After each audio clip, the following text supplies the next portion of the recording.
A week before our wedding, Ryan Callahan, my fiancé, brought another woman to see me. "I want to cancel the wedding," he said, standing next to the woman he had loved for years, Selena Wu.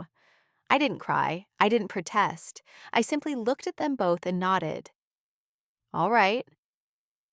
No matter how hard I tried, I could never become her. I turned and left quietly. That night, I cut off my long black hair, put on a bold leather jacket, and returned to the battleground I once ruled. To him and his friends, I was nothing more than a wild girl, untamed and unfit for marriage. But just days later, a photo exploded across high society. A delicate hand rested on the broad chest of the most notorious heir in the luxury world. His muscular, tattooed arm was wrapped tightly around the woman's waist. The photo was electrifying, the chemistry undeniable. And then, my phone rang. It was Ryan. "Who is he?" he demanded. But before I could speak, a low, lazy male voice answered instead. "Her husband," Aiden Cross said. "Let me formally introduce myself." And I was trying on my custom-made wedding gown for the final fitting. The bodice felt too tight, the waist a little snug. As I stepped into the fitting room to make adjustments, hushed voices from outside grew louder. "Did you hear? Selena Wu, the woman Ryan used to date, is back in town." "Seriously? Wasn't she the one who broke his heart 3 years ago?" "Yeah. If it hadn't been for Alara Monroe standing by his side through all that darkness, I doubt he'd have ever recovered." "Alara, the wildest heiress in high society? That's the one. Who would have thought she could tame a man like Ryan Callahan? But now that Selena's back, do you think the wedding will even happen?" I clenched my fists as I listened from behind the curtain. The whispers disappeared after a while, replaced by silence. I stepped out of the dress and dialed Ryan's number. He didn't pick up immediately, but when he finally answered, his voice was drenched in laughter and wine. "She's trying so hard, but she'll never be a match for even Selena's little finger." Another voice chimed in. "But everyone said Alara Monroe was the most difficult woman to chase, the hardest to win." Ryan chuckled cruelly. "Difficult. For the past 3 years, hasn't she been following me around like a loyal little puppy?" Someone else added, "But didn't you chase her hard enough to almost marry her?" He scoffed. "Would you fall in love with a dog?" The room erupted in laughter. Someone asked, "Then why propose to her in the first place?" A pause. Then Ryan's voice returned, colder now. "It's amusing, really. A wild girl who learns to be obedient. What a novelty." I ended the call. My eyes met my reflection in the mirror. My long, flowing hair, the once vibrant tattoos on my collarbone, now erased. I let out a soft laugh. That obedient girl? She's gone. Ryan didn't come home for an entire week. So, I put our house up for sale. Every tile, every corner. I had chosen them. But now, I didn't want to keep a single trace of it. Finally, he called. He wanted to meet. The party was hosted by him. Ironically, he was the last one to arrive, and right behind him was Selena Wu. She looked fragile, delicate like porcelain, soft-spoken, innocent, exactly the kind of girl I used to pretend to be. He held her hand tightly, shielding her as if the world might hurt her. That air of protectiveness, once mine, now belonged to someone else. The room fell into stunned silence.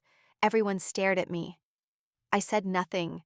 I simply looked down at the frayed red thread tied around my wrist.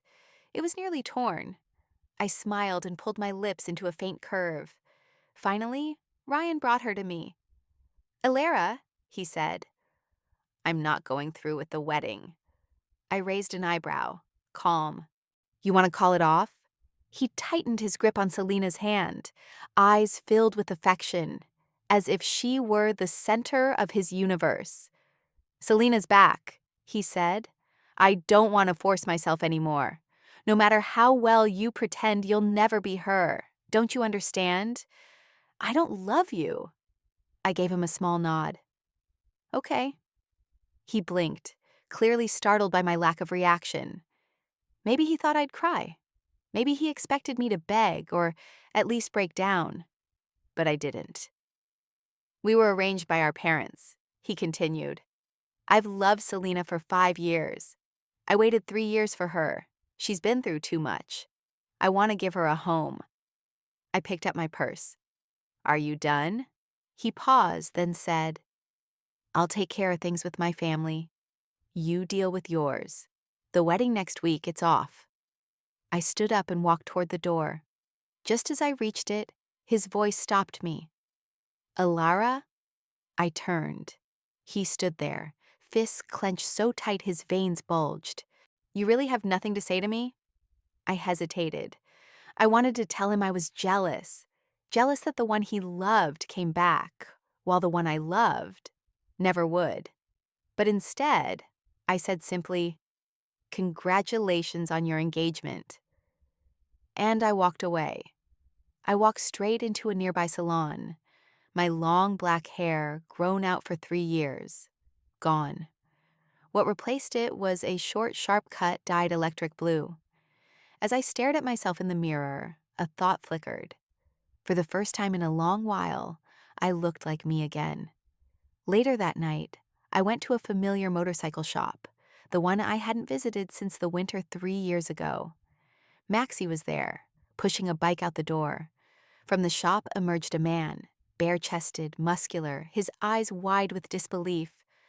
Alara? He choked out. I nodded. It's me.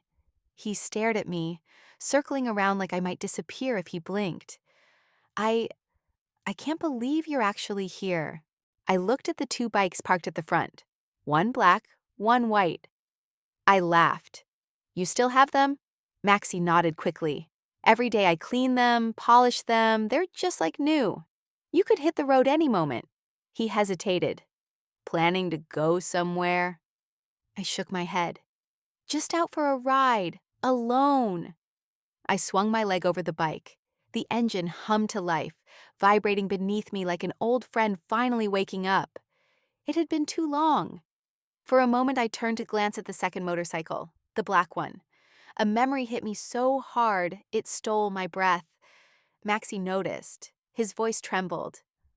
I kept his bike just like this. I always hoped maybe one day both bikes would ride off together again. He looked at me, eyes red. It's been 3 years, Alara. I waited. But do you think he could ever come back? I froze. 3 years? Had it really been that long? They say if you listen to a certain song 1,000 times, you might see the person you miss again. I had listened to it 10,000 times. But he never came back. I turned away, swallowing the lump in my throat. That's just a lie, Maxie. When someone's gone, they don't come back. I hit the throttle. The bike roared down the road, up the winding path that led to the mountain's peak. I stood at the summit, looking down at the city below, screaming at the sky. Aiden, I did everything you told me. I tried to live, to love again. But why haven't you come back? Tears streamed down my face, freezing in the night wind. My wedding dress, look at it. I only ever wanted to wear it for you, and even then it didn't fit. I lived, I ate, I smiled, just like you asked. But still, wasn't it enough? Silence. Just wind and moonlight. I turned to leave, wiping my tears, only to find the black motorcycle was gone. Panic surged. I raced back to the shop. Maxie, I shouted, where's the bike? Who took it?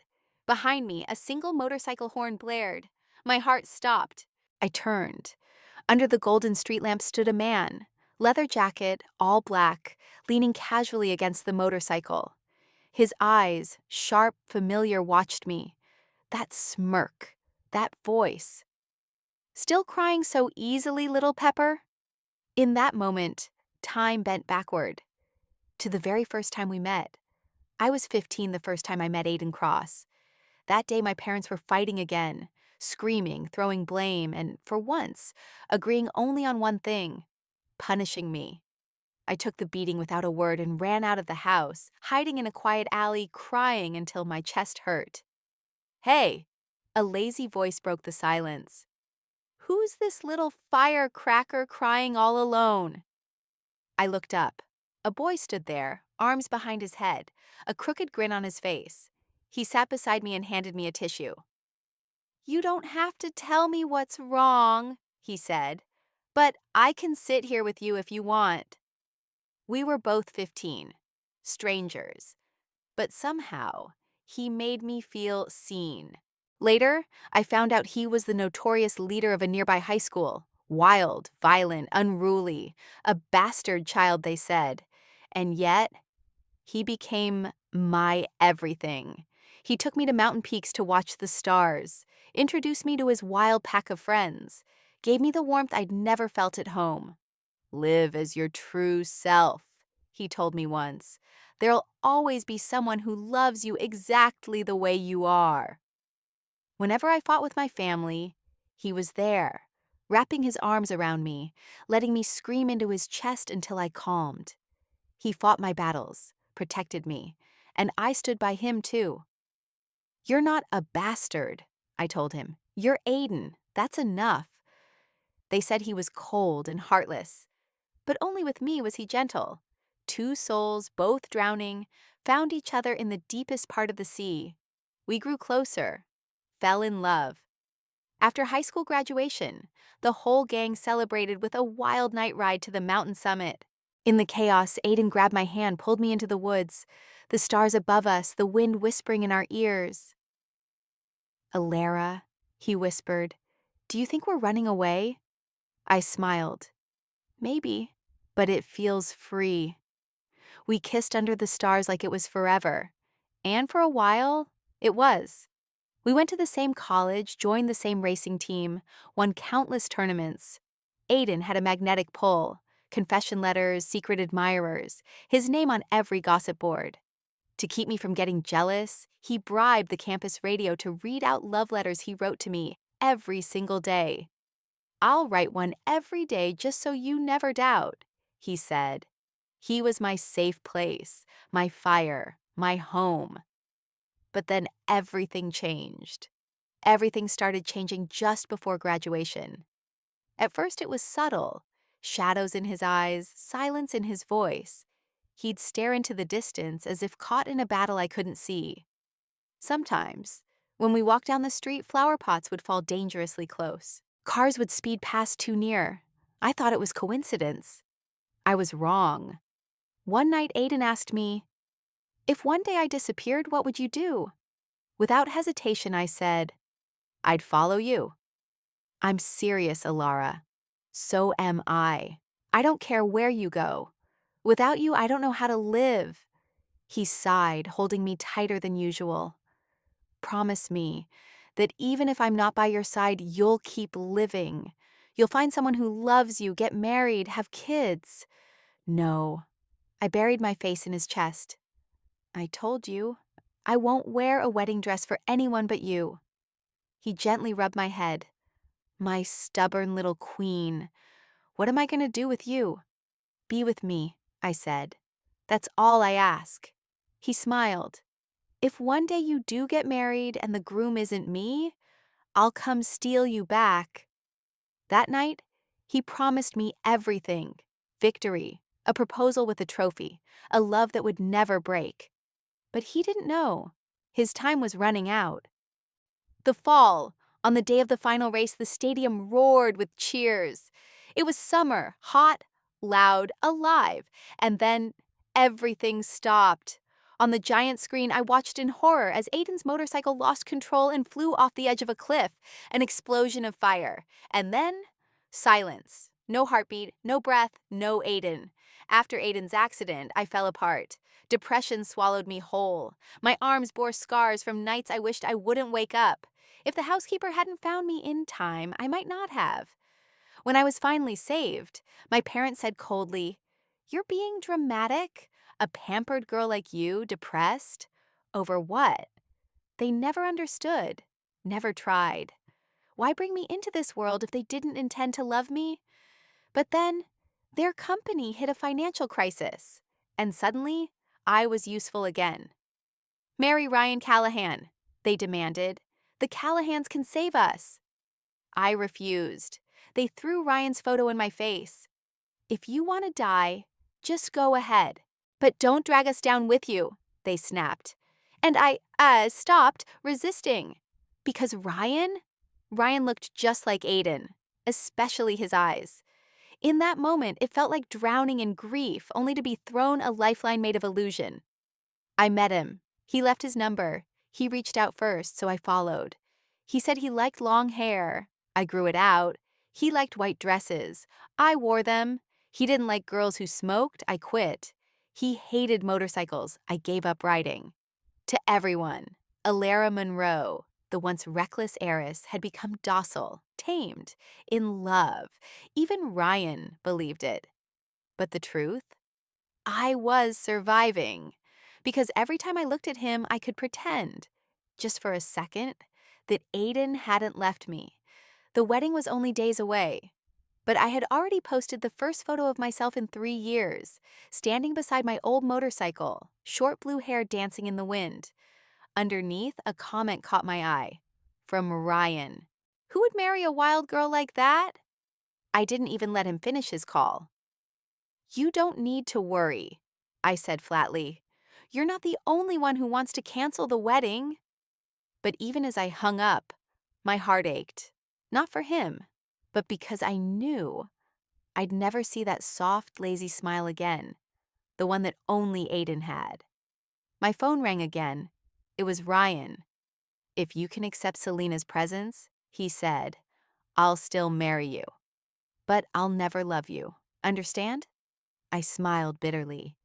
"You see me as a replacement for her," I whispered. "Funny? I see you the same way." His breathing sharpened. "You know when you remind me most of Aiden?" I continued. "When you're silent, when you stare at me like you're looking through me, hoping to see someone else.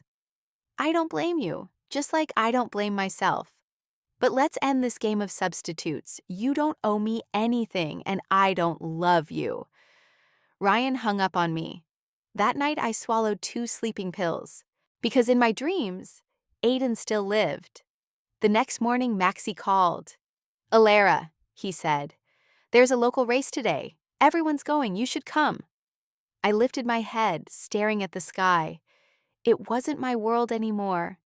But maybe it was time to step back into it. When I arrived, the crowd was buzzing. "A black phantom is racing today," Maxie whispered. "He's undefeated. No one's ever seen his face, never takes off his helmet." In the middle of the track stood a racer in solid black gear. Far away, I couldn't see his face. But the moment he turned slightly toward me, just a tilt of the head, my breath caught. Something inside me twisted. My hands shook. The race began, and he flew down the mountain like a shadow from the past. Exactly the way Aiden used to ride, fearless, relentless, like the road itself bowed to him. 3 years ago, Aiden said, "I'll bring home the championship," and propose to you with the trophy. Now, as I watched the man in black cross the finish line, my legs carried me forward on instinct. I had to see his face. No matter what, it felt like waiting at an airport for a flight you knew might never land.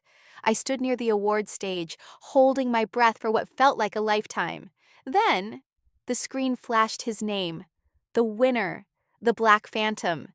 The crowd erupted, and I couldn't move. He brought 2 fingers to his lips and blew a kiss into the air. It flew straight toward me.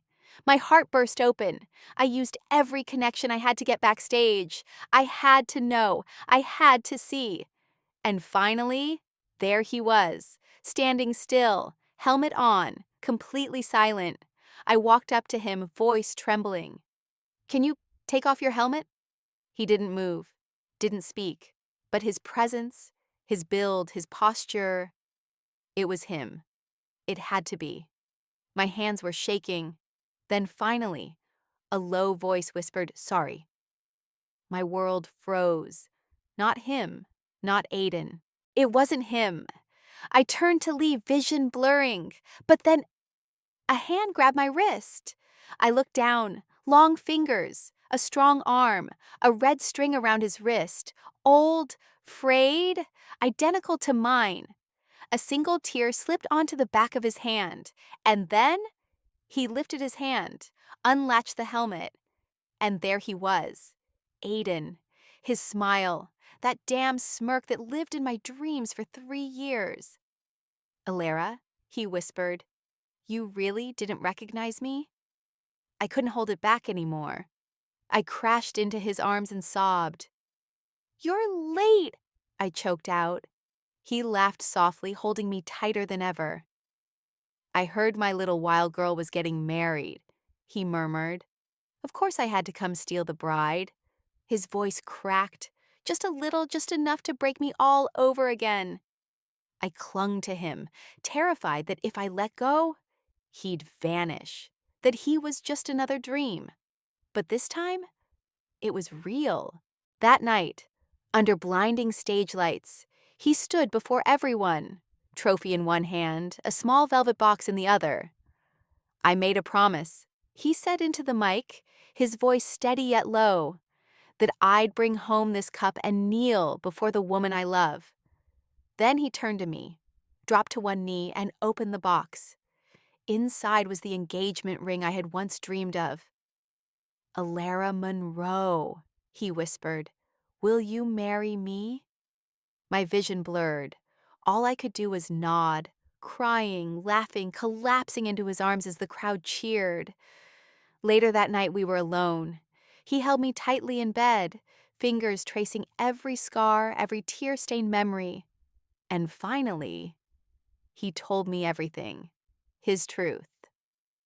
"I didn't die that day," he said, "but I came close.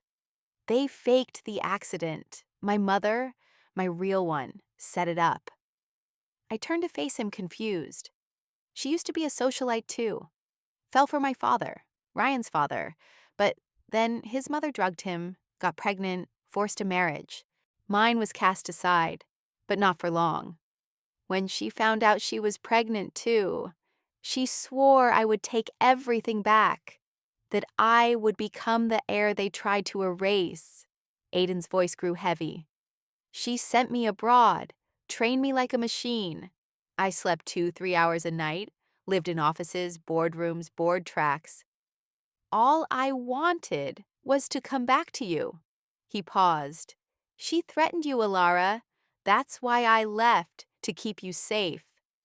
I felt the sting of old pain rising again, but now it had a name, a reason.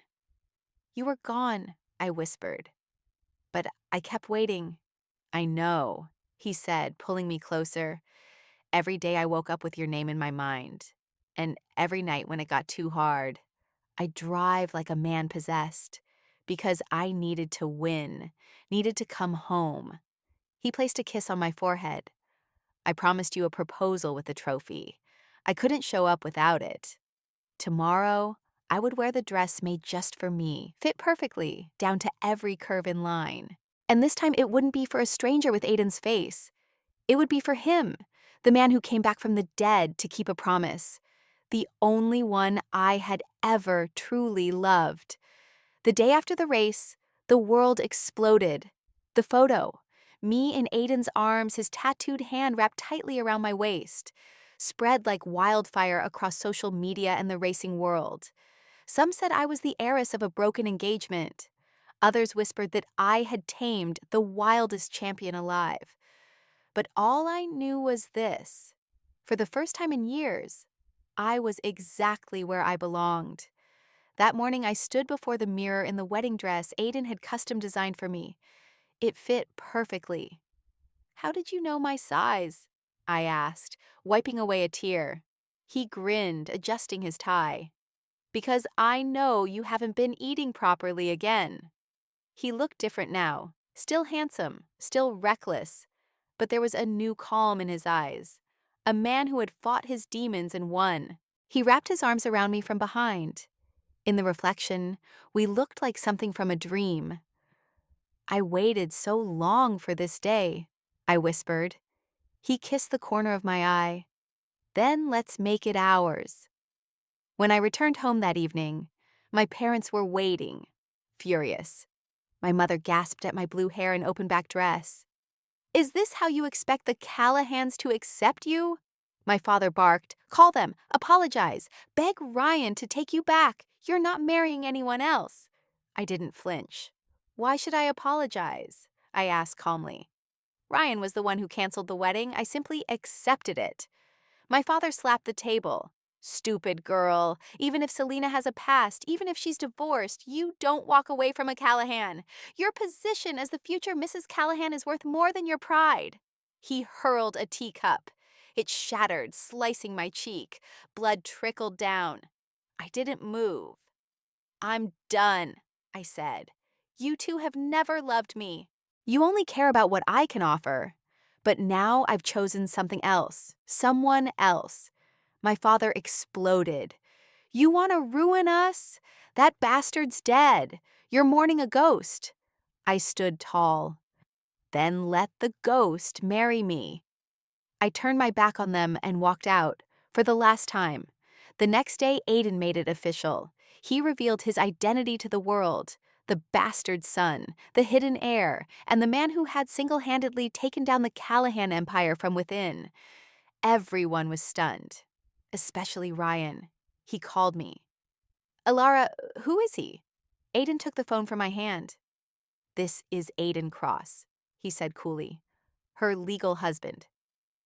2 days before the wedding, Aiden and I finalized our guest list. No politicians, no fake friends, only those who had been there when the world fell apart. It wasn't a grand wedding. It was ours. On the morning of the ceremony, I received a call. It was Selena. Can you see him one last time? She whispered. He's in the hospital. Alcohol poisoning? I didn't blink. What does that have to do with me? I thought he still loved me, she said, voice trembling. But all week he barely looked at me, just stared at his phone, waiting for a call from you.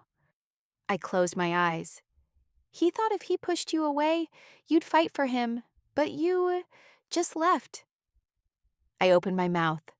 I never loved him, I said. Not once. The next day news broke. Aiden Cross had acquired the entire Callahan empire.